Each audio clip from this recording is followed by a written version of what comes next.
Do you want to be a fighter? RMC. There's only one Tyson Fury. Fighters Club. I'd like to take this chance to apologize to absolutely nobody. Alexandre Herbinet. I am the greatest. Bonjour à toutes, bonjour à tous et bienvenue au 255e numéro du RMC Fighter Club, un Fighter Club qui remonte dans la cage cette semaine pour recevoir le coach de Manon Fiorot, coach du Boxing Squad à Nice, monsieur Aldric Cassata. Comment ça va, Aldric ? Salut mon Alex, écoute très bien et je suis ravi d'être là. Ravi aussi de te recevoir et de parler de Manon Fiorot, mais aussi du reste du Boxing Squad. Elle le méritait déjà après Kathleen Choukagian-Serminara. Et après Rose Namajunas. Alors après Erin Blanchfield, dominée de A à Z sur 5 rounds fin mars à Atlantic City, il n'y a plus aucun débat. Manon Fiorot doit avoir sa chance pour le titre des moins de 57 kg de l'UFC. Il faudra sans doute patienter un peu et laisser passer le troisième opus entre Alexa Grasso et Valentina Shevchenko. Mais The Beast va bien avoir l'opportunité de devenir la première représentante tricolore, hommes et femmes confondus, à remporter le titre incontesté de la plus grande organisation de MMA. Pour évoquer cet avenir qui fait saliver, le RMC Fighter Club reçoit Aldric Cassata, coach de Manon Fiorot et du Boxing Squad, où d'autres talents pourraient eux aussi rejoindre la célèbre organisation aux 3 lettres. C'est parti. 5 rounds de 5 minutes, je vous rappelle. Un combat à enjeu pour la française. Que ça soit en striking, en lutte, au sol. En fait, j'étais meilleur partout. J'ai pas été inquiété une seule fois pendant le combat. Ce jab qui passe. Stop l'avancée de Blanchfield. Et elle va lutter avec elle, regardez. Et la c'est slam elle qui la mène au sol. En fait, c'était la première fois que je me faisais huer par le public. Je pensais pas que ça allait me booster autant. Ouais, ça c'est bien timing. Très très bon timing. Et Regarde. le contre de Manon, magnifique. Magnifique. Waouh. Et la sortie. C'est Je suis parfait. arrivée dans la cage, j'étais super énervée. Elle l'a fait. Elle l'a fait. C'est fait. Manon Fiorot vient de valider son combat pour le titre. Comme j'ai dit, il y a plus personne devant. Donc maintenant, on attend le combat pour la ceinture, même une ceinture intérim, mais une ceinture. For the winner, by unanimous decision, Manon, the Beast Fiorot. On m'a mis encore un combat contre Rose, j'ai gagné. On m'a encore mis un combat derrière, j'ai encore gagné. Donc là, c'est la ceinture maintenant. Yeah, for sure now there's a title shot.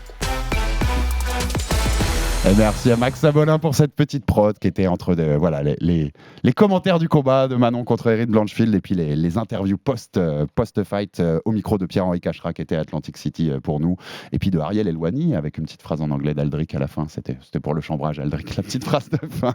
Le traducteur officiel, il est là. Aldric, on va d'abord revenir sur cette victoire contre Erin Blanchfield. Donc on rappelle, c'était le 30 mars, Atlantic City, 5 rounds à 0, 50-45 pour les 3 juges. Donc masterclass et domination absolue.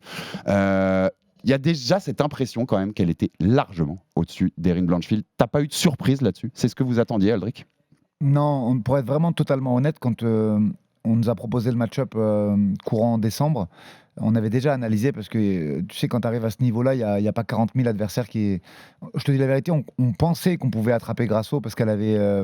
Elle avait call-out pour avoir Wailing au mois d'avril. Donc on avait un petit espoir quand même. Espoir qui nous a vite ramené à la réalité, puisque c'est Dana lui-même qui l'a annoncé. Donc il y avait un peu de déception, mais il y avait aussi un intérêt d'avoir un 5 rounds, un intérêt d'avoir une fille qui pouvait vraiment pas inquiéter Manon. Et c'est pas d'être présomptueux que de penser ça, c'est juste que avec les qualités qui sont les siennes, parce qu'en fait les gens aujourd'hui ils aiment bien cocher des cases, c'est-à-dire qu'ils disent voilà, elle reste debout donc c'est une strikeuse, mais nous on sait que ce n'est pas le cas. Nous on sait que depuis 2017 elle fait autant de luttes que de striking dans ses journées de travail. C'est une combattante complète. Bien sûr. Et il y avait sur une combattante, alors c'est pas qu'elle est unidimensionnelle, c'est pas vrai, parce que Blanchfield elle a réussi à striker contre Santos un petit peu, elle a réussi à striker contre Andrade, c'est que elle pouvait pas mettre Manon au sol, ça on le savait. Et striker contre Manon, elle était en difficulté parce qu'il y avait la taille et le talent aussi, disons-le clairement. Donc, mais elle a ce striking inhabituel en fait, qui est très différent d'un striking classique propre, qui fait que tu peux être mis en danger sur un truc où tu t'attends pas. Exactement. Par rapport aux partenaires d'entraînement qui sont ceux de Manon, je parle des partenaires habituels, on a fait venir des sparring spécifiques. Tu as des gens comme Miguel Aro, comme Théo Muris qui ont une boxe très très propre. Très académique et du coup quelqu'un qui fait un peu du brawl et qui vient chercher le clinch, c'est quelque chose que j'ai pas moi dans les sparring de Manon, et c'était effectivement la préoccupation principale. Ouais, c'est souvent, même en boxe anglaise on a souvent ce problème là, où quand tu es très académique dans ta boxe ou dans tes partenaires d'entraînement, une fois que tu rencontres un mec qui fait du dirty boxing ou qui change un peu le plan, c'est plus compliqué en fait. Ouais. Il y a cette idée dans le premier round, nous on en a parlé dans le débrief avec Baba au Fighter Club, il y a cette amenée au sol très vite qui va se transformer en tentative de guillotine pour Erin, je te dirai un mot aussi là-dessus. c'est un statement. Nous, on a dit ça, mais on n'avait pas eu Manon, donc on n'était pas sûr de notre analyse. Nous, on se disait, c'est un statement. Manon est arrivé dans la cage et lui a dit, tu veux me lutter ? C'est ça ton chemin de victoire ? Eh ben, en 30 secondes, je te dis qu'en fait, tu vas pas y arriver. C'était ça l'idée derrière cet amené au sol ? Très honnêtement, oui. Après, comme tu le sais, on en avait déjà parlé dans d'autres Fighter Club, moi, il n'y a pas vraiment de game plan à la lettre. Il y a des séquences qu'on travaille. Et après, c'est l'artiste martial. J'aime bien cette expression. C'est plutôt les Canadiens qui disent ça, artiste martial, mais j'aime bien. Je trouve que c'est plus noble que combattant. Et surtout, c'est plus réel. Je veux dire, aujourd'hui, les gars, ils ont un fight IQ. Tu leur fais travailler des séquences et après, c'est à eux de les mettre dans l'ordre et de faire ce qu'ils ont envie de faire. Mais très clairement, il y avait une volonté de lutter dès le premier round et dès le début, de façon à casser un peu ce mythe striker contre grappler et lui faire comprendre que c'est pas comme ça que ça va se passer du tout la soirée pour elle. Ah mais c'est un mythe, c'est comme tu dis, c'est un mythe parce que on n'est plus il y a 30 ans non plus. Hein. C'est pas Jim Merson contre Royce Gracie à l'UFC 1 avec un seul gant de boxe, tu vois. Ça a changé ces trucs-là, les gars, dans les analyses quand même. Mais donc il y avait ce truc de, on t'enlève ta principale arme. En gros, au bout d'une minute de combat, on te fait dire, eh ben, ta principale arme, elle n'existe pas, donc on te détruit ta confiance. C'était ça l'idée de ça. C'est exactement ça, parce que je pense vraiment qu'elle n'a pas triché dans la Fight Week et tout. Pour elle venait chasser Manon, elle venait l'emmener au sol. Et je pense qu'ils sont restés bloqués dans son équipe sur ce game plan-là, en se disant, elle n'a jamais pris une lutteuse. Et en fait, ils n'ont pas pris la peine d'aller regarder ce qui s'est passé avant l'UFC, parce qu'on avait déjà eu des match-ups comme ça pour la préparer. Exemple, Corinne Laframboise, bien sûr. Et même la petite Argentine qu'elle prend en Gabriela Campo, qu'elle prend pour la ceinture de l'UE, c'est une lutteuse qui a fait partie de l'équipe olympique de lutte argentine, tu vois. Et en fait, ils sont restés sur l'UFC, ils se sont dit, elle n'a pas pris de grosse lutteuse, on va la lutter. Ouais, c'est souvent le problème de ça, de ces analyses, c'est que les gens restent sur cette UFC qui est la lumière, là où on les voit le plus, mais tu as toute la partie avant, donc qui compte aussi, et où tu as pu rencontrer des profils similaires. Cette amenée au sol, elle amène la guillotine. Donc on en a parlé parce que c'est le seul moment, moi j'allais dire dans le débrief, c'est le seul moment sur 25 minutes où on peut considérer Manon en danger. Et je mets des guillemets puisqu'on l'a vu qu'elle se sentait pas en danger, elle le dit elle-même. Comment tu le vis ? Parce que tu es au bord de la cage en fait. C'est juste devant toi. Et je sais que j'ai écouté ton débrief sur Fight Minds, que je conseille les auditeurs d'aller aussi l'écouter parce que on apprend plein de choses sur la prépa et le combat et l'après-combat. T'es avec elle, elle te rassure tout de suite. Il n'y a pas de souci dans cette guillotine en fait. Je te dis la vérité, si j'avais été à 10 mètres dans la diagonale, peut-être que j'aurais pas fanfaronné du tout parce que tu sais jamais comment ça se passe. Mais là, vraiment, elle est à 30 cm de moi. Et elle fait même presque une connerie, si vous voulez aller voir le ralenti. À un moment, elle lâche le bras pour me faire un geste de la main, quoi. C'est-à-dire qu'au lieu de défendre le bras comme elle le fait, elle lâche le bras pour me dire que tout va bien. Et elle me dit non, mais elle ne serrait pas, elle non plus. Donc, moi, j'ai l'impression pourtant qu'Erin, elle essaie vraiment de la prendre. Et Manon me dit non, elle ne serrait pas du tout. On voyait qu'elle essayait d'attendre le bon moment. Donc j'ai la chance d'être à 30 cm de l'action. Je vois qu'elle s'arrête pour faire signe à l'arbitre, qu'elle me fait un signe à moi. Donc non, il n'y a pas vraiment d'inquiétude. Et j'étais vraiment content parce que c'est des situations nouvelles quand même pour Manon d'attaquer, de provoquer un scramble pour revenir en top position. C'est des choses qu'on avait beaucoup travaillé avec Jean-Robert Monnier, Jerry et Flavio Peroba et qui sont sortis crème sur cette phase de combat en tout cas. Mais c'est intéressant parce que je sais, on en a déjà parlé ensemble pour le coup, mais dans une situation comme ça, toi, de toute façon, la confiance dans les compétences de Manon est suffisante pour pas t'alarmer du tout, en fait. Si je suis à 10 mètres, peut-être que je regarde un petit peu le grand écran et que j'ai un petit frisson, je vais être honnête avec toi. Après, là, honnêtement, on l'avait tellement bossé. Dans le vestiaire, je lui redis, je lui dis écoute, la seule façon qu'elle a de gagner ce combat, c'est de faire une guillotine. Mais c'est pas une prémonition, mais on l'avait travaillé tout le camp. Non, et puis on savait, les guillotines de Blanchfield, qui sont d'ailleurs plusieurs formes de guillotine, elle est pas bonne que sur une seule forme, donc c'est une de ses armes principales. Elle prend, comme on dit à la Cody McKenzie, sans le bras, elle est complète là-dessus. Et donc on l'avait vraiment travaillé. C'est des répétitions qui ont été faites à de très nombreuses reprises avec Flavio et Jerry, et on était assez serein là-dessus, très honnêtement. Flavio Santiago, donc un spécialiste de lutte à livrer qui avait rejoint votre camp et qui va rester pour la suite, si j'ai bien compris, vu l'apport que ça a donné. Dans ce débrief que tu avais fait, moi j'ai eu deux petites choses qui m'ont très intéressé. Tu disais, elle a fait fermer les bouches. Parce qu'il y avait aussi cette notion on l'avait dit au début, elle était favorite des bookmakers, et puis avec le temps, dans les 2 dernières semaines avant le combat, le booking s'est retourné.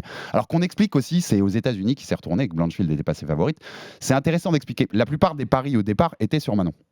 Et en fait, le système des bookmakers, c'est pas toujours qui est favori. C'est adapté selon le volume de paris. En fait, pourquoi Blanchfield est passée favorite ? C'est parce que le volume de paris était trop sur Manon. Donc les bookmakers compensent pour essayer de ramener du volume de paris sur Blanchfield. Donc c'est pas une question d'être favorite. Mais tu as dit, elle a fait fermer des bouches. Entre le 3e et le 4e round, c'est un moment que j'ai assez noté. Tu regardes Manon, juste avant qu'elle reparte au combat, et tu lui dis, maintenant, tu vas leur montrer t'as le cardio sur 5 rounds. Exact. Elle, on l'a entendu dans l'intro, si t'as bien entendu Aldric, au micro de Pierre-Henri, elle dit « J'étais ultra galvanisé quand je me suis fait huer en allant vers la cage ». Tu racontes aussi cette idée du statement de l'amener au sol. Je sais pas si tu vois où je veux venir, mais est-ce qu'elle a besoin de ça, Manon ? Est-ce qu'il y a besoin d'être un peu ce côté nous contre le monde ? Et tu vois, je vais prouver au monde ce que je vaux. Je pense qu'elle est encore plus forte à l'extérieur qu'à domicile, vraiment. Ouais, c'est dans l'idée que je dis, tu vois. Je pense vraiment que dans l'adversité, elle est encore plus forte. Mais je vais même aller plus loin que ça. Je pense qu'aujourd'hui, Manon, elle a une raisonnabilité dans le fight qui fait qu'on n'a pas vu encore une Manon à 100%. J'explique ce que je veux dire par raisonnabilité. Je pense que tant qu'elle est dominante et qu'elle sait qu'elle gagne les rounds, elle ne va pas chercher plus. Parce que c'est une championne, qu'elle a été éduquée là-dessus et que pour elle, la prise de risque, tu vois, je pense qu'elle n'est pas encore assez loin dans sa carrière pour aller faire ce qu'a tenté Holloway contre Justin. J'allais te faire le parallèle tout de suite. Elle n'est pas encore au point de faire une Max Holloway. C'est ça. Mais je pense que sur certains combats, avec certains match-ups, parce que c'est le match-up qui fait le combat, elle peut se retrouver avec une difficulté un peu plus importante. Et là, on verra une autre Manon, parce que crois-moi, elle est très au-dessus encore de ce qu'elle a montré sur les 5 rounds de Erin, puisqu'elle n'a pas été inquiétée ni en striking, ni sur les déplacements, ni sur la lutte, mais sur une Grasso qui donnerait tout sur un ou deux rounds, ou sur une Tchechenko qui arriverait à placer un contre. Dans l'adversité, elle est encore plus forte que ça. Et dans cet ordre d'idée-là, toi qui l'as connue bien long avant que les lumières soient sur elle, en Afrique du Sud, quand tu disais comme elle va faire à l'EFC, enfin la télé-réalité d'abord puis l'EFC, qu'elle gagne contre une Sud-Africaine en Afrique du Sud, la ceinture quand même. Ouais. Elle a connu déjà ces situations d'hostilité. Ça l'a toujours galvanisée ? C'est quelque chose qu'elle a toujours eu en elle ? En Afrique du Sud, elle prend une fille super forte, qui a beaucoup d'expérience, qui est championne du monde amateur comme elle, qui avait battu Rezlenzwak, le combat juste avant, sur une guerre atomique. Et tu vois, le fait que ce soit chez elle et tout, ça l'a galvanisée. Elle a fait 5 rounds à fond. Et pareil, les gens ont oublié. Et c'est des choses, en fait, alors, qui énervent Manon, pas au point de lui enlever sa lucidité, hein, mais entendre qu'elle était fatiguée au 3e contre Rose, alors que c'est le coup de tête qu'elle prend qui la déstabilise, entendre certaines critiques de médias et de podcasteurs, que ce soit français ou outre-Atlantique, ouais, ça la pique un petit peu. Et elle a envie, en tout cas, que le fruit de son travail, soit mis en avant et encensé, et que ce genre de critique, ça la touche un petit peu. Mais c'est bien parce que chacun trouve aussi des formes de motivation dans différentes choses, et ça peut être une forme de motivation, ça aussi. Hein. Je vais te titiller au bout sur cette question-là. Si, on va dire, on fait de l'hypothétique, Grasso conserve sa ceinture contre Shevchenko, c'est elle qui reste la championne. Il vaut mieux, pour que Manon soit au mieux du mieux dans sa tête, il vaut mieux Grasso contre Fiorot à Paris ou à Mexico? Non, Mexico, Vegas, c'est encore mieux. Tu vois ce que je veux dire? Pour écrire le livre, c'est encore mieux, je pense. Ouais. Et même pour elle, tu penses qu'elle serait plus à l'aise encore dans une situation d'hostilité? Je pense qu'elle sera encore plus forte si c'est à l'extérieur. Ouais. Dernière question sur ce fight, Aldric, sur ce fight contre Erin Blanchfield. Est-ce qu'il y a un truc qui t'a surpris? Parce que toi, tu connais Manon, ça fait quasi 10 ans que tu es avec elle en termes d'entraînement. Tu sais ce qu'elle vaut, tu sais les compétences qu'elle a, mais est-ce que dans cette domination de synchrone, il y a des moments où toi, en observateur au bord de la cage, tu t'es dit, quand même, elle est sacrément forte? Si tu veux, à un moment, elle prend quand même quelques coups, et je me dis, la gestion de ça, t'as certains combattants, quand ils sont touchés, ils cèdent tout de suite à la panique, ils vont plonger dans les jambes et tout. Et moi, ce que j'aime bien vraiment, là où elle me surprend, c'est sa façon d'appréhender. C'est-à-dire qu'il y a, bien évidemment, que sur peut-être 90 momentum qui sont produits sur 5 rounds, elle en a gagné peut-être 88, et il y a 1 ou 2 séquences pour Erin. Et sur ces 1 ou 2 séquences, elle est calme, elle est posée, elle panique pas. Et ouais, ça me surprend toujours, parce que même si 4 rounds se sont passés merveilleusement bien, il y a un truc au 5e, non, elle reste hyper calme, elle fait jamais l'erreur, le déplacement de trop n'arrive jamais. Et comme on le disait, le fait de fermer des bouches, c'était pas tellement sur le favori, pas favori, c'est qu'il y a beaucoup de podcasteurs américains notamment, qui ont dit ouais, si ça va au sol, c'est une catastrophe, Erin va la manger. Et c'est pas agréable à entendre quand vraiment t'as quelqu'un qui... Quand ça fait 10 ans que tu bosses qui travaille tous les jours avec énormément d'intensité et de dévotion. Et c'était surtout sur ce côté-là qu'on parlait de fermer des bouches, tu vois. Et à l'inverse, je sais que tu es très perfectionniste. Est-ce qu'il y a un point du combat que dans le débrief, tu lui as dit, ça, faut qu'on améliore encore? J'ai sélectionné 23 séquences sur lesquelles il faut qu'on rebosse ou on peut mieux faire. 23 Ouais, séquences. 23 Ah ouais, séquences, t'es là. vraiment. On est quasi à une séquence par minute, puisqu'il y a 25 minutes de combat. Ouais. Il y a 23 séquences. Alors, tu sais, des fois, ça peut être en fait la même séquence, la séquence d'entrée de corps à bien corps sûr. et la séquence de sortie. Mais il y a 23 petits trucs sur des déplacements, sur des mises de main, où, à mon avis, on peut faire mieux, encore mieux. Et très intéressant parce que tu en parles, je ne l'avais pas prévu, mais tu parles de ces sorties, de ces ruptures aussi de corps à corps. Je ne sais pas si comme je sais que vous étiez très occupé, je ne sais pas si tu avais écouté la preview qu'on a fait avec Baba, mais on l'avait noté, c'est un des points qu'on a noté. Parce que contre Maya, comme contre Choukagian, elle prend les seuls kicks qu'elle prend, les seuls moments où elle est mise en danger dans le combat, c'est en sortie, c'est en rupture de contact. C'est un point que tu as analysé, c'est un point qui est un des dangers autour de Manon. Comme je l'avais dit sur la précédente émission qu'on avait fait, moi je regarde d'abord ce que va faire le coach. J'essaie d'anticiper ce que va faire le coach adverse avant de penser à comment moi je vais faire mon game plan.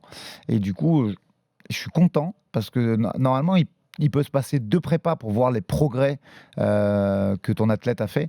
Et là, elle a été dangereuse sur les sorties. Il y a des coudes qui sont passés pas très loin. Elle n'a jamais été mise en danger. Les mains, moi, je pense qu'il y a eu énormément de progrès. Les mains étaient hautes, c'est ça que je voulais dire juste avant. Et je pense que là, sur ce camp, les progrès effectués sont conséquents.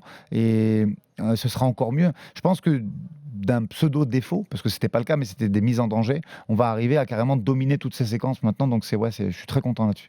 Avant qu'on parle de l'avenir, bien sûr, et de cette ceinture qui intéresse Manon fortement et tout le MMA français clairement, je voulais rester sur Manon et ses qualités et ce qu'elle a montré dans ce combat-là, mais plus globalement, elle est devenue 7 victoires de suite depuis ses débuts à l'UFC. C'est la 2e plus grande série de l'histoire des moins de 57 chez les femmes, derrière les 9 de Valentina Shevchenko. Vous avez conscience de commencer à marquer l'histoire? Vous êtes à 2 combats d'avoir la plus longue série de l'histoire de cette KT.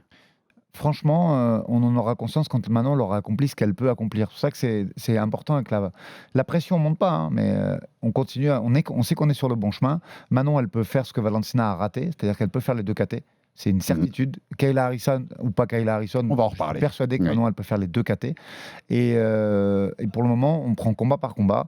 Mais il y a le temps de s'arrêter. En fait, ma question, elle était un peu. Il y a le temps de s'arrêter, même si voilà, c'est la grande lessiveuse. Le combat, tu finis un combat, tu te projettes déjà sur la suite. D'autant que la suite là, elle est tellement prestigieuse et belle. Mais il y a le temps de s'arrêter et de se dire. C'est bien ce qu'on a fait quand même. Ouais, bien sûr. Je pense qu'il faut profiter de ces moments où tu t'es pas encore en camp et tu te dis quand même ce que j'ai accompli, c'est beau. Et je pense que le meilleur moment pour un combattant, c'est justement cet après-combat où tu as gagné ton combat et où tu es félicité. Je pense que c'est vraiment le moment le plus important pour le moral, pour la legacy d'un fighter, c'est ses post-fight parce que c'est le moment où il n'y a pas de souffrance. Ils profitent. Et ils savourent surtout ce qu'ils ont effectué, ce qu'ils ont accompli. Donc je pense que c'est vraiment le meilleur moment pour un athlète. Vous avez aussi, après ce combat-là, vous avez réalisé quelque chose qui est inédit dans le MMA français. Il y a un site qui s'appelle Fight Matrix, que tous ceux qui suivent le MMA connaissent, qui est un site de référence comme l'Étapologie, et qui fait son classement mondial, qui est pour le coup, c'est un classement mathématique. T'affrontes tel adversaire, tu prends tant de points parce qu'elle vaut tant, parce qu'elle est classée tant. C'est l'équivalent de l'ATP en tennis. En fait. C'est un système de points. Manon est passé numéro 1 des moins de 57 au monde. Donc devant Grasso, devant Shevchenko. Numéro 2, pound for pound. Toutes catégories confondues. Il n'y a que Wei Lizang, la championne des moins de 52, la chinoise, qui est devant. C'est une fierté, ça. Vous êtes le premier Français à être numéro 1 d'une catégorie. Même Cyril, qui était numéro 2 parce qu'il y avait encore Francis Ngannou puis John Jones qui est repassé devant, vous êtes les premiers à être numéro 1 d'une KT et les premiers à être sur un top 3 pound for pound, enfin tu vois, une des 2 premières places. Il y a une fierté de ça. Ouais, vraiment.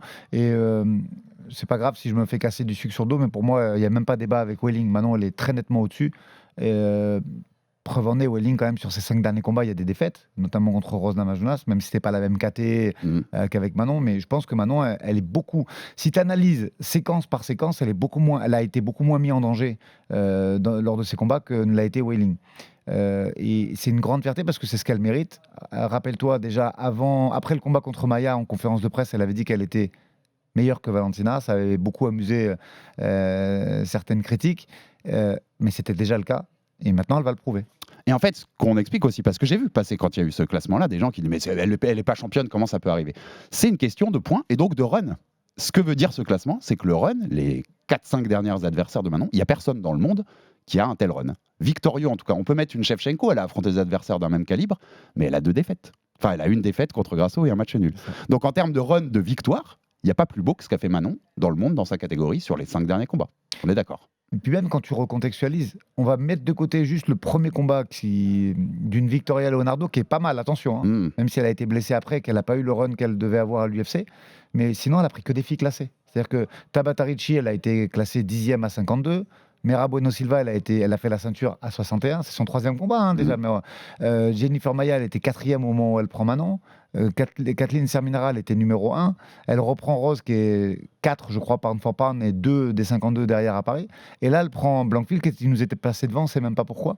Donc, tu vois, sur ces 6 derniers adversaires, ces 6 filles du top 15, certes, ce n'est pas forcément la KT où évolue Manon, mais je pense que même le run, il n'a pas du tout été favorable.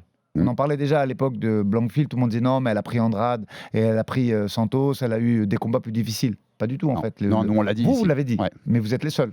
Je pense qu'il y a beaucoup de gens qui sont laissés avoir par les 2 derniers noms. Et même ce qu'elle a fait à l'UFC, le parcours était déjà très difficile. C'est la culture de l'instant aussi, hein, tu connais. Surtout dans ces milieux-là, c'est très compliqué ça. Et pour toi, puisqu'on va y aller, puisque tu dis elle est numéro 2 de ce classement pound for pound, et tu dis qu'elle est meilleure que Wally. C'est la meilleure combattante au monde, Manon Fiorot. Et il y a que la ceinture, enfin la ceinture le prouvera aux yeux du monde, mais c'est la meilleure combattante de MMA de la planète. Bien sûr, c'est la meilleure mondiale, Manon, et la plus complète. Et au moment où on se parle, il y a des critiques qui m'interpellent, il y a des critiques auxquelles j'ai envie de répondre. Intéressez-vous aux critiques qui étaient faites à Georges Saint-Pierre sur la fin de sa carrière.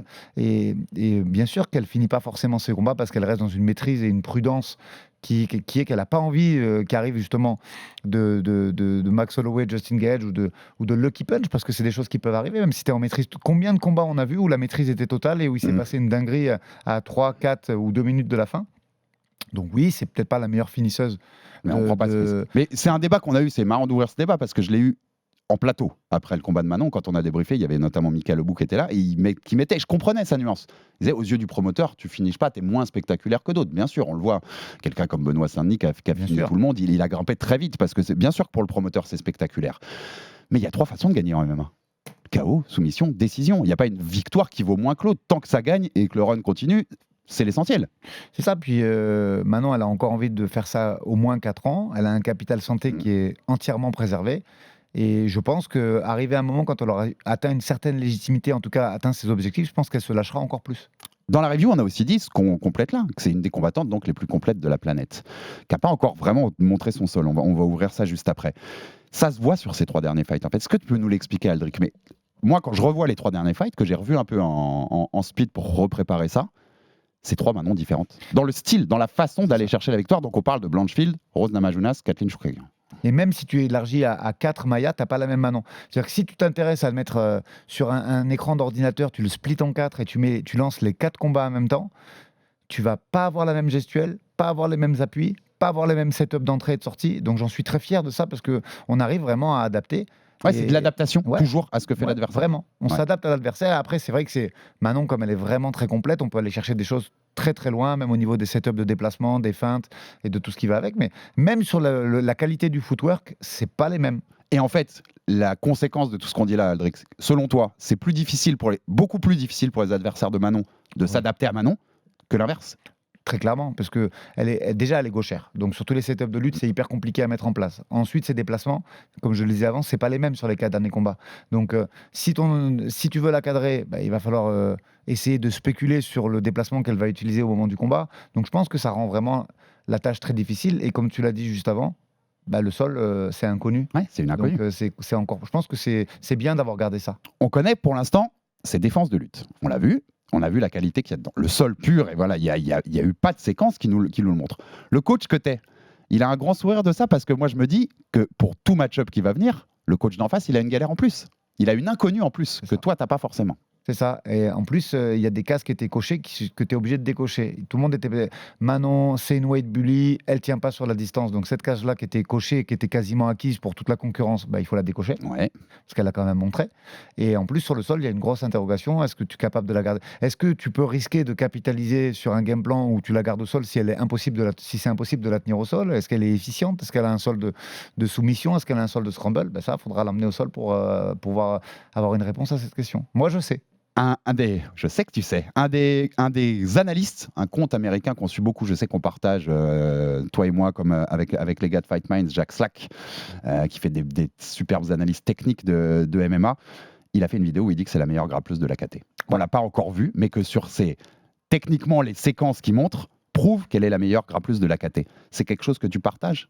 Oui, et surtout, c'est quelque chose.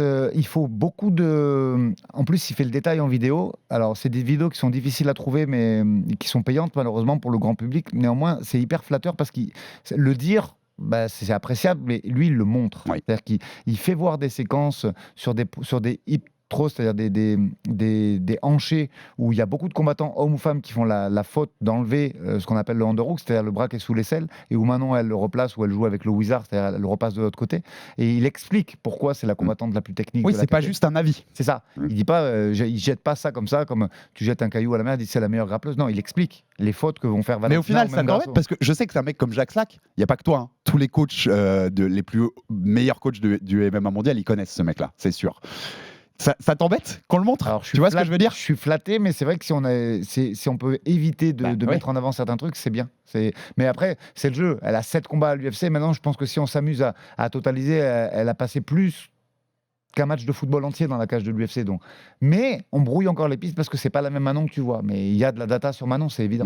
Et c'est de la technique, ce qu'on est en train de dire là. Parce qu'on peut aussi dire, Manon, elle est impressionnante physiquement pour les moins de 57 kilos. Donc ça pourrait jouer. Pour toi, c'est la technique qui joue beaucoup plus que le physique, là, on est d'accord? Ah non, là, c'est la technique, clairement, parce que le placement des mains, c'est pas instinctif. Tu peux laisser place à l'instinct sur une roulade, sur un ensemble de choses qui vont se passer sur une situation. Mais là, on parle de placement de bras et de mains. Et là, on est vraiment sur de la technique pure et dure.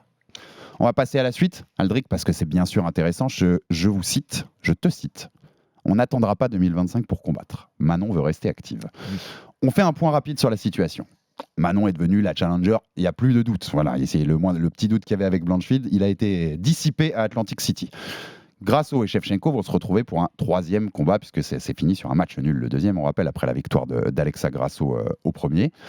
Elles sont les 2 coachs du TUF, The Ultimate Fighter, l'émission de télé-réalité de l'UFC, et donc qui commencera à être diffusée en juin. La diffusion dure 2 mois et demi, si je dis pas de bêtises, qui correspond. Exactement. C'est pas encore officiel, mais tout porte à croire qu'elles combattront à la Sphère, UFC 306, week-end d'indépendance mexicaine, donc c'est mi-septembre, à Las Vegas, la nouvelle grande salle en boule de Las Vegas. Ça va sans doute être un événement hyper impressionnant.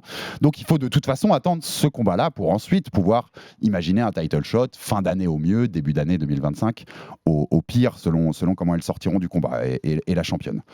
Qu'est-ce qu'on fait là, Aldric? Si c'est le cas, tu vois, si ça peut pas, on va dire, allez, Grasso ou Shevchenko sortent championnes, mais elles sont un peu touchées physiquement, donc c'est pas tout de suite, il faut attendre février, mars 2025. Manon, elle veut pas attendre ça? Non. Elle ne veut pas attendre ça. Donc, qu'est-ce qu'on fait? Elle estime aussi... Alors, moi, pour l'instant, j'ai très brièvement discuté avec Hunter Campbell. Donc, je vais avocat de l'UFC et le matchmaker des stars de l'UFC aussi. C'est lui qui gère maintenant Manon aujourd'hui sur ses renouvellements de contrats et même sur le sponsoring, puisque c'est juste une anecdote, mais Vechen, qui est le plus gros sponsor de l'UFC, vient de prendre Manon en direct depuis quelques semaines en sponsoring. C'est une des ambassadrices de Vechen. Ouais. Et c'est les petits signes, hein, en fait. C'est des petits signes, mais qui comptent. Non, il y a du respect. Je l'avais déjà dit, effectivement, sur le match-up, on a dû faire face. Manon s'est blessée, il y a eu un match nul, il y a eu pas mal de choses. Et du coup, certaines personnes ont pris des raccourcis, comme d'habitude, en disant « Ouais, Manon, elle n'est pas respectée par l'UFC. » Non, moi, j'étais revenu, c'était déjà sur ton antenne, j'avais dit « Non, Manon est respectée par l'UFC dans les choix, dans le renouvellement de ses contrats et dans la façon dont elle est traitée. Ouais, » Cet aparté mis à part, pour le moment... il n'y a rien de décidé. Cela étant, l'option hypothétique d'un backup nous convient vraiment. Donc d'être remplaçant. Pour ceux qui ne connaissent pas, ça arrive pour des title shots, c'est-à-dire qu'on a un officiel remplaçant qui fait la pesée, qui prépare le combat comme les 2 autres combattants. Et puis s'il y a une blessure ou quelqu'un qui rate la pesée, hop, on prend la place. C'est ça. Pourquoi cette option, c'est celle qu'on veut et qu'on va viser en priorité, hein, très honnêtement. Raison numéro 1, ça oblige Manon à être active sur l'été de façon à faire un camp, parce que ça se prépare. Hein. Tu ne viens pas juste faire le poids. Hein. C'est pas une prépa uniquement axée sur le conditioning backup. Je vais dire une parenthèse, je suis désolé de te couper. C'est même une prépa plus compliquée, parce que tu prépares pas qu'une adversaire. C'est ça. Tu en prépares 2. Mais c'est compliqué pour les filles aussi. Si jamais le backup vient à être mis en avant, c'est compliqué pour les autres filles aussi qui n'ont pas préparé ça. Donc cette option nous plaît pour la raison première. Manon est active. La raison numéro 2, bien évidemment, Manon serait rémunérée, donc il ne faut pas se le cacher, hein, ça rentre aussi en compte. Mais surtout, l'option numéro 3, c'est quoi? C'est que, ok, la probabilité que le backup soit actionné est faible, mais s'il y a une blessure en camp, moi je suis persuadé que c'est Manon qui prendra le combat. Ils vont pas encore risquer de repousser. C'est-à-dire que, imaginons qu'il y a une des deux filles qui se blesse en juillet ou en août. Moi, je suis intimement convaincu que c'est Manon qui reprendrait le fight et que le combat ne serait pas décalé à novembre ou à décembre. Pourquoi ? Grâce au fait qu'elle est numéro 1, grâce au fait qu'aujourd'hui elle est légitime. Et c'est pas... Parce qu'on a plusieurs contre-exemples. Il y a Gamrot qui a été backup, mais c'était plutôt un backup de substitution. C'est vrai que c'est pas lui, Mathéus, qui a eu le title shot après, mais on s'est bien rendu compte que là c'était un peu différent des autres fois. Un exemple parlant, je trouve récemment, c'est Pavlovich. Ouais. Backup à New York, à l'UFC 295 de Jones-Miocic. Jones se blesse, ils annulent le combat parce que Miocic ne veut pas prendre Pavlovich, mais Pavlovich se retrouve dans un combat de ceinture intérimaire contre Aspinall. C'est ce que je pense. Donc c'est pour ça que cette option nous convient. C'est celle qu'on va privilégier. Après, c'est peut-être pas celle qu'on aura. Hein. On n'a pas non plus. C'est en discussion déjà ? Ça a déjà été évoqué. Ok. Ça a déjà été évoqué. Ils sont enfin, tu dévoiles ce que tu veux dévoiler, mais ils sont ouverts à ça ? Ah, ils n'ont pas dit non. Ouais. Ok. Ils n'ont pas dit non. Puis je pense que ça peut, même d'un point de vue show et spectacle, ça permet à Manon, si elle ne combat pas, de pouvoir rentrer dans la cage à la fin et de pouvoir commencer à vendre le combat pour la ceinture. D'être en bord de cage pour les regarder. Pour nous, c'est énorme aussi parce qu'il n'y a pas la même data quand tu es en live et quand tu es à la télé. Donc aujourd'hui, c'est l'option qu'on privilégie. Maintenant, s'il faut, il va y avoir un renversement de situation et pourquoi pas une ceinture intérimaire à Paris. Mais je pense que Manon a mérité ça et qu'il n'y a pas du tout à être flexible sur le reste. Je pense qu'ils veulent vraiment Manon à Paris, mettez une ceinture. T'y crois ou pas ? Moi, on en a parlé dans la review ici. Moi, j'ai dit j'y crois pas à la ceinture intérimaire dans le sens où s'il n'y a pas de blessure, bien sûr, s'il y a une blessure, pourquoi pas ? S'il n'y a pas de blessure... Non, mais je pense qu'elle ne sera pas à Paris s'il y a une blessure. Elle se fera dans la foulée au même événement. Au même événement ? Ouais. Okay. Oui, voilà. Ouais, sur l'événement de la sphère. Mais tu vois ce que je veux dire ? S'il n'y a pas de blessure, tu as un poster avec Grasso Shevchenko pour le titre incontesté. Tu vas pas faire un poster pour une ceinture intérimaire 15 jours plus tard à Paris. Je suis d'accord. Donc j'y crois pas. Non, mais dans un cadre où il n'y a pas de blessure, j'y crois pas. Mais je l'ai dit, Alex aussi. J'ai dit que je pense que si je suis à Paris, ce ne sera pas pour être dans le coin de Manon. Oui. Donc, on va en reparler aussi. On va en reparler aussi. Je pense pas, honnêtement, j'espère que je froisse pas les supporters et les gens qui suivent Manon, mais il y a très très peu de chances qu'on voit Manon à l'UFC Paris. Ouais, bien sûr. Elle a dit, c'est la ceinture ou rien. Il n'y a rien d'autre. C'est-à-dire que si dans le pire des scénarios, il n'y a pas de blessure, l'UFC ne veut pas te faire intérimaire, mais elle veut combattre, ils lui disent que le title shot ne sera pas avant février ou mars 2025, donc Manon veut rester active. L'UFC te dit, il n'y aura pas de ceinture intérimaire parce que la championne n'est pas blessée. Il n'y a que Messi Barber possible à Paris, voire ailleurs, voire tu vois, en fin d'année aux États-Unis, à Vegas ou à New York ou quelque chose comme ça. Vous prenez ? Tu vois, vraiment, c'est hypothétique dans le sens où toutes les autres options sont. Pour le moment, on n'a pas posé cette question de cette façon à Manon. La seule chose que je peux te dire là-dessus, c'est que certes, elle veut combattre pour une ceinture, mais elle a aussi demandé à être active et elle est absolument pas, apeurée par le match-up de Barber. Et moi aussi, je suis hyper favorable. Je pense que Messi Barber est moins forte que Erin Blankfield. Et vraiment, j'en suis intimement persuadé. Et c'est pour ça que c'est toujours bizarre les combats de Manon. Parce que maintenant que Blankfield a été balayé par Manon, les gens, au lieu de mettre en avant la performance de Manon, ils pensent que Blankfield c'était que de l'eau. Et qu'en fait, c'est la hype qui est. Non, Blankfield est très forte. Manon l'a dit chez Ariel. Et on le pense tous, elle sera championne. Ouais, elle sera championne. Elle a 25 Manon ans. Ouais. pourra arrêter et pas avant. Maintenant, si tu me demandes si Erin Blankfield finit Barber, oui, sans aucune hésitation. Ouais, je pense aussi. Donc s'il faut la prendre, on ira la chercher. Mais pour l'instant, la question n'a pas été posée à Manon de ce coup-là. Mais par contre, Barber ne lui fait absolument pas peur. Non, mais je vais pas révéler un énorme secret, mais la dernière fois que j'avais eu Manon au téléphone, et elle m'avait dit s'il faut éteindre une autre petite américaine prospect, il n'y a pas de souci. Ah non, mais le match-up nous est hyper favorable. Sincèrement, un combat. C'est toujours risqué, il y a toujours des risques, c'est normal. C'est pour ça que même quand tu es ultra favori, c'est 80-20 ou 90-10, ta cote, entre guillemets. Mais non, sur Barber, on n'est pas du tout inquiet sur le match-up. Ça vous embêterait de rater Paris quand même ? Deuxième fois en 3 éditions ou pas ? Si c'est pour. Parce que c'est aussi un business, hein, tu vois, pour les sponsors, pour tout, c'est hyper important de faire à domicile. Pour la ceinture, je pense que l'intérêt de Manon, il est d'aller vers la ceinture. Ouais. Même d'être backup. Pour le coup, ouais. Parce que le public américain, il reste beaucoup dans la culture de l'instant quand même. Et le fait d'être backup, ça peut aussi faire connaître encore Manon encore plus, notamment aux téléspectateurs. Pour le public américain, plus qu'être à Paris. Bien sûr. Il faut pas s'engager. Paris, c'est des heures qui ne leur conviennent pas au niveau décalage horaire. Non, pas du tout. C'est pas Et la Sphère va être un événement hyper regardé, comme c'est à la Sphère. Et comme toujours, les finales du TUF, il y a tous les gens qui ont regardé sur ESPN et tout, donc ça t'ouvre vraiment sur un nouveau public. C'est génial. C'est la note chez UFC. Week-end d'indépendance mexicaine, tu auras un gros public latino devant. Si Grasso conserve sa ceinture, Personnellement, je pense que ça peut fortement arriver, même si Valentina est surtout pas perdante d'avance. Mais si elle la conserve, tout le public latino et mexicain aura découvert aussi Manon via ce back, un peu plus. Et donc, il y aura cette idée, tu vois, ce match-up sera plus que logique dans la tête des gens. On en a parlé aussi ici. J'avais donné l'idée 2 fois en me disant, je vais voir s'il m'écoute. Moi, j'avais l'idée de dire, quand elle bat Blanchfield, puisqu'elle a connu, puisqu'on rappelle, si elle se blesse pas au genou contre Choukagian, c'est Manon qui a le title shot début 2023 et non Alexa Grasso. S'il n'y a pas le match nul après Rose Namajunas, c'est Manon qui a le title shot après. Donc pour l'instant, comme tu dis, c'est pas un manque de respect de l'UFC, c'est circonstanciel. Les circonstances ont fait que. Pourquoi pas avoir call-out Raquel Pennington aussi, la championne des moins de 61 ? Moi, c'était mon idée, c'est de dire, on est là pour la ceinture des moins de 57, mais comme on sait que tout peut arriver, on l'a vécu, nous, depuis 2 ans, Pennington, si tu veux à la place, on prend. Alors, on y a vraiment pensé fortement. Ouais. Après, au niveau de la carrière de Manon, j'en parle avec elle en priorité et je collabore aussi avec 2 grands noms du MMA mondial qui sont Nima Safapour et Majdi Chamas. Et manager de Ramzat Chimaev notamment, qui est un ami et avec qui j'ai des relations de travail et d'affaires. Et on a décidé de ne pas s'éparpiller. Okay. Quand on montera, ce sera définitif. Exactement. Okay. C'est-à-dire que si jamais on nous propose un pull-out de dernière minute, on réfléchira. Mais quand même, la grande priorité, c'est de faire les 3-4 combats qu'il y a à faire en 57. Parce que pour Manon, il y a vraiment... que qui que ce soit qui gagne, elle veut prendre les 2.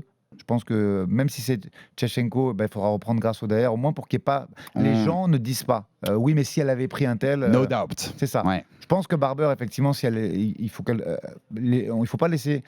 Si tu montes à 61, il faut avoir cleané toute la catégorie. Donc, les 3 noms que tu as dit, une fois que tu as fait ça, si c'est 3 victoires de Manon, tu as cleané tout. Hein. C'est ça. Alors après, s'il faut accueillir Welling à 57 une fois avant de monter pour boucler la boucle et que les gens ils voient vraiment la différence qu'il y a entre les 2, elle le fera. Et puis effectivement à 61 il y a des trucs intéressants. Il y a Raquel Pennington. Moi je vais en surprendre beaucoup, mais préparer un game plan contre une Kayla Harrison, c'est quelque chose d'ici 1 an ou 2 qui me plairait énormément aussi. Donc il y a pas mal de choses qui sont faisables pour Manon. On va encore me prendre pour un fou, mais je suis très très confiant pour la suite. Non, mais t'as raison, parce que la situation des moins de 61, mon analyse aurait évolué en 15 jours. Parce qu'après l'UFC 300, tu sens très bien ce que veut faire l'UFC. Kayla Harrison arrive, il lui donne Holly Holm à 42 ans, qui est parfait pour qu'elle brille. Il la monte directement 4e. Tu sais qu'elle va avoir le title shot très vite et qu'ils veulent qu'elle soit championne pour sortir Nunes de la retraite et faire Harrison Nunes. Donc maintenant, les moins de 61, le chemin, il est balisé pour Kayla Harrison. Quand tu vois quand même une Kayla Harrison, la façon dont l'UFC le fait, ce que je viens de raconter, tu te dis, on n'est quand même pas tous traités à la même enseigne. Tu vois ce que je veux dire ? Ouais, mais comme il y a du favoritisme dans un certain sens. Kayla Harrison, elle peut être en title shot à son 2e combat à l'UFC, personne ne va rien dire. Il pousse, mais après, j'ai envie de te dire, son palmarès en judo est supérieur à celui de Ronda Rousey. Elle est double championne olympique, c'est un nom. Et les Américains, ils sont très attachés à l'olympisme et à ces athlètes qui font la bascule. Donc, moi, je leur trouve une certaine logique, il faut être honnête. On boucle le dossier Manon Fiorot. Aldric, il nous reste quelques petites minutes. Je voulais quand même parler aussi du boxing squad de façon générale. Avant de parler de Virgil Hogan et d'Axel Sola, tu as commencé à les évoquer tout à l'heure avec un petit sourire. Mais déjà sur le global, parce que le combat de Manon et les derniers nous ont montré, comme le combat d'Axel Sola contre Younoussov à Arès, ce que tu dis tout le temps. On en a parlé quand on t'a reçu ici, le chain wrestling. Le cage control, où tu nous avais dit ici que tu aimerais bien avoir des ceintures pour le cage control parce que c'est quelque chose qui te tient très à cœur, le footwork, les scrambles. C'est les 4 points sur lesquels tu as toujours insisté, dont tu nous as toujours parlé ici. Pourquoi tu es si sensible à ces 2 aspects-là ? J'ai vu une phrase de toi que j'adore, tu dis sur le cage control, on est en 2032 au Boxing Squad. Donc pourquoi tu as eu ça ? Pourquoi, tu vois, d'où ça t'est venu ? C'est de l'analyse au départ. C'est-à-dire que quand tu regardes bien, il y a les combats de très haut niveau, ils se jouent souvent sur ces séquences-là en fait. Souvent, il va y avoir le MMA moderne, une dépense énergétique qui est trop importante sur des phases de cage control, que ce soit en défense ou en attaque. Tu vois, il y en a un des deux qui va dépenser trop d'énergie, et puis derrière sur les phases qui suivent, qui va se faire punir en rupture derrière. Exactement. Et c'est là qu'un combat, en tout cas, se gagne ou se perd. C'est pas forcément là que les gens ils vont rester attachés. On le disait, à la culture de l'instant. Il va y avoir un KO 3 minutes après. Mais ils vont pas se dire que ce chaos, c'est la résultante de la dépense énergétique trop importante qui a eu lieu quelques minutes auparavant. Ils vont rester sur ce chaos sans se poser la question. Et ça, c'est juste du travail d'analyse. Je me suis dit, OK, mais ce chaos, pourquoi il y a une baisse de lucidité ? Pourquoi les déplacements ne sont plus les mêmes ? Ça vient de là. Exactement. Donc, c'est du simple analyse et de la simple analyse, pardon. Et puis derrière, c'est des choses que j'ai eu la chance, moi, de travailler avec vraiment des précurseurs de la discipline, comme Marc Fioré et Christophe Midou. Je pense qu'on est effectivement très très en avance sur ce genre de secteur. Et si vous êtes en 2032, comment on arrive en 2040, Aldric? C'est quoi le focus? Est-ce que dans ta tête qui charbonne toujours sur la suite, est-ce que tu as déjà un truc où tu sais que dans les années à venir, ça va être très important de se focus dessus? Ouais, je pense vraiment que. Bon, déjà, moi, j'ai la chance d'avoir beaucoup de connexions. Axel et Sola et Virgil Hogan sont partis s'entraîner chez John Danner, en sachant que John prend très peu d'extérieur. Donc... Sommité absolue du grappling, hein. Gordon Ryan en élève, tout ce que vous voulez. Hein. Et donc, je pense que déjà, les connexions que j'ai vont beaucoup nous aider. Et après. Pour être très bref, parce qu'il faudrait presque faire un podcast entier là-dessus, je pense que le schéma... Ça me donne une idée, peut-être on s'en refera un. Je pense que le schéma associatif, il a atteint ses limites et qu'aujourd'hui, si on veut... Aujourd'hui, on a 13, 14, peut-être 15 combattants français, entre ceux qui sont déjà à l'UFC et ceux qui peuvent y arriver, qui sont hyper performants.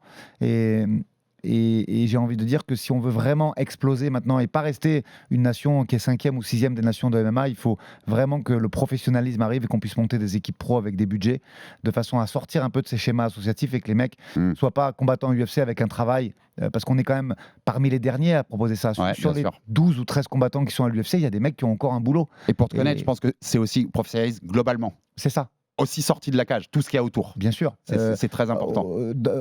Pour comprendre rapidement, ça doit devenir la même chose que les équipes de foot ou de cyclisme, avec une prise en charge totale de l'athlète.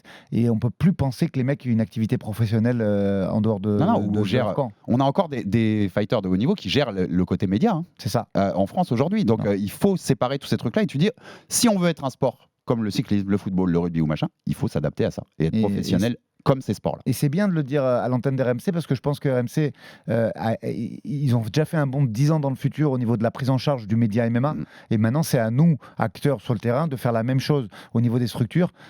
Il doit y avoir des structures professionnelles pour accueillir nos fighters. Et là, on pourra arriver dans le top 3, voire peut-être la meilleure nation de MMA au monde parce qu'on a la qualité. Parce que les talents sont là. Le pool de talents est là. Bien sûr. Et les dernières questions, elles sont sur Virgil et Axel. Donc on enregistre, on cacherait à nos auditeurs toujours au Fighter Club, on enregistre le jeudi 18 avril. On est quelques heures avant le combat pour le titre des moins de 84 de Arès pour Virgil Hogan contre Vladislav Goutou. Ce sera au Dôme de Paris, donc ce soir exactement. Et Axel Sola qui est champion des moins de 70, lui de cette organisation Arès depuis quelques mois. Tu le disais tout à l'heure, tu seras sans doute à l'UFC Paris, mais peut-être pas pour Manon Fiorot. Ouais. On est d'accord qu'on parlait de ces deux-là? Ouais, très clairement. C'est avancé? On y est proche de ça? Ce qu'on peut dire au moment où on se parle, c'est que Virgil a coché toutes les cases. Il a un palmarès professionnel vierge, il a un passé à l'IMAF qui est sponsorisé et soutenu par l'UFC, l'IMAF, donc c'est important. Et aujourd'hui, il a déjà battu quelqu'un qui était au Dana White Contender Series. On sait que l'UFC, c'est important pour eux de contextualiser les performances d'un athlète. Donc je pense que ce qui lui manque aujourd'hui pour avoir coché toutes les cases et être prétendant à l'UFC directement, c'est être champion d'une organisation majeure. Donc ça, ce sera chose faite ce soir, je l'espère. Quant à Axel, il va défendre sa ceinture Arès au mois de juin, ça c'est officiel. Ce sera vraisemblablement à Aix, ils l'ont annoncé, je crois, hier ou avant-hier, les Arès. Et après cette défense, on en parlera aussi. Mais je pense qu'aujourd'hui, ce sont deux prétendants à l'UFC directement et ils n'ont pas à passer par le Dana White Contender, vu qu'ils ont un palmarès immaculé. Mais on est d'accord, c'est pas juste il y a des discussions. Ah non, l'UFC connaît leur nom et ils vont suivre de façon soutenue et en live le combat de Virgil ce soir et celui d'Axel au mois de juin. Très intéressant, on a hâte de voir ça clairement. Et la dernière, elle est parce que si Virgil et Axel arrivent, on pourrait se dire le Boxing Squad aura 3 personnes à l'UFC avec Manon Fiorot. Mais en fait, 3,5.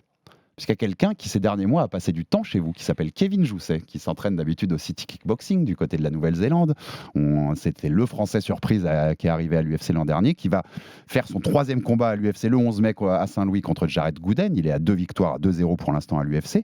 Comment ça s'est passé, le travail avec lui? Parce qu'il vient de Gap, il vient de la région de Gap, donc il y avait une logique à vous connecter, à ce qu'il vienne chez toi quand il a passé quelques mois de vacances en France. Comment ça s'est passé avec lui? Comment tu le vois? Comment tu vois son potentiel? Qu'est-ce que tu peux nous dire sur Kevin? Alors écoute, déjà comment ça s'est passé? Ça devait être une semaine au départ et ça a été plus d'un mois. Et on a travaillé. Moi, ce que j'aime beaucoup chez Kevin, c'est qu'il était en vacances quand même. Et malgré tout, on a travaillé 2 fois par jour, matin et après-midi. C'est quelqu'un qui est vraiment très ouvert, qui a... Franchement, je pense qu'il a une marge de progression encore de l'ordre de 30% et dans tous les secteurs, que ce soit en lutte, en cage control, en pied-point, en footwork. Et je pense qu'il a aujourd'hui, pour moi, il flirte avec le niveau top 15 et sa marge de progression, elle est impressionnante. Ouais. Donc il est jeune. Lui, il me dit c'est pas jeune, mais moi, je trouve que 29-30 ans, c'est jeune. Et je pense que vraiment, ça peut devenir un top contender à cette ceinture. Et j'aurai encore beaucoup de plaisir à travailler avec lui dans les semaines et mois à venir. Et l'homme en soi, boxing squad compatible. Ah ouais, c'est une personne formidable et c'est un garçon qui est en or et moi que j'apprécie vraiment beaucoup. Merci beaucoup Aldric Cassata pour toutes ces lumières sur le Boxing Squad et sur Manon Fiorot et tout le reste de ton équipe. On attend bien sûr fort cette chance pour le titre des moins de 57 kilos. On sait qu'elle l'aura, on sait qu'elle va venir la chercher et elle la ramènera sur ce bureau, Aldric Cassata. C'est noté, hein. C'est une promesse qui sera tenue. Merci beaucoup. Abonnez-vous sur toutes les plateformes pour rater aucun épisode du RMC Fighter Club. Envoyez-nous de la force, des commentaires, des pouces bleus, ça fait toujours avancer le bousin. Et à très vite pour un nouvel épisode du RMC Fighter Club. Salut et merci Aldric. À bientôt. Merci beaucoup, à Ciao. bientôt. RMC Fighters Club.